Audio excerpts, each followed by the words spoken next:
Hello, আসসালামু আলাইকুম। Case খেলবা? আসো কেচ খেলি। খেলা হবে। তুমি যেইটা মন চায় সেইটাই খেলো। সেইটাই খেলবার চাও।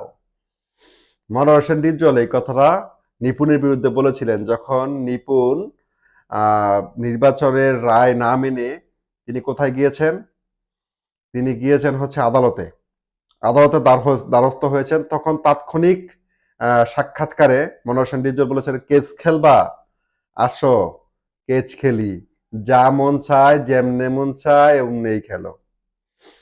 এখন আদালত থেকে রায় এসেছে, মনোয়ার হোসেন ডিপজল নির্বাচিত হওয়ার পরও তিনি সাধারণ সম্পাদকের চেয়ারে বসতে পারবেন না এবং শিল্পী সমিতির চেয়ারে মনোয়ার হোসেন ডিপজলের পদটাকে স্থগিত করা হয়েছে।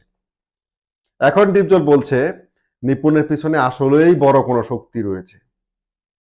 আজকে জায়েদ খানের যে জ্বালা, নির্বাচিত হওয়ার পরও চেহারে না বসতে পারার যেটা আর্থনা ছিল জায়েদ খানের, সেটা কিন্তু আজকে সবাই হারে হারে টের পাচ্ছে।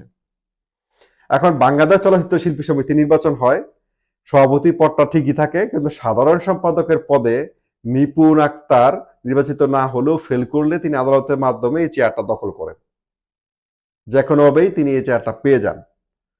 এখন বাংলাদেশ শিল্পী সমিতি মানে শিল্পীদের জায়গা, অত্যন্ত সুন্দর এবং মননশীল একটা জায়গা, যেখানে শিল্পের চর্চা হওয়ার কথা, সেইখানে এখন পলিটিক্যালি ডাস্টবিন হয়ে গেছে সেটা।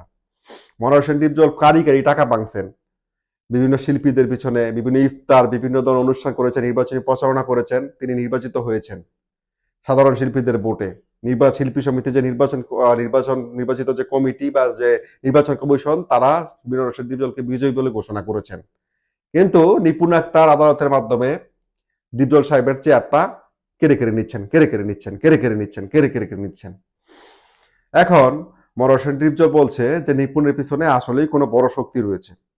লেটস সি কি হয়। এই যে এখন কেস খেলা, মিশা যোগ্যতা হ্যাঁ, নির্বাচন নিপুণ আবার ডিপজল এক সাহেবকে নাম্বার। অশিক্ষিত মূর্খ বলে এটা গালাগালি দিয়ে হয়তোবা দিয়েছেন। মিশা ভাই সবকিছুর কোথাও পরে কথা শুনতে হচ্ছে ভুল এখন করছে। দেখা আমি যাক আদালত থেকে এইবার দুজনকে নিয়ে চেয়ারটা কি খুব নিপুণ আক্তারই কথা পায়, বলছি। না একজন ডিপজল হলো সাহেব নিতে পারে, ডিএটায়, নাকি জায়েদ খানের যে মতো বলছে ডিপজল আমার সাহেব সদস্য চিপাই পইরা পদ কান্নাকাটি খারিজ করে। করতে পারে।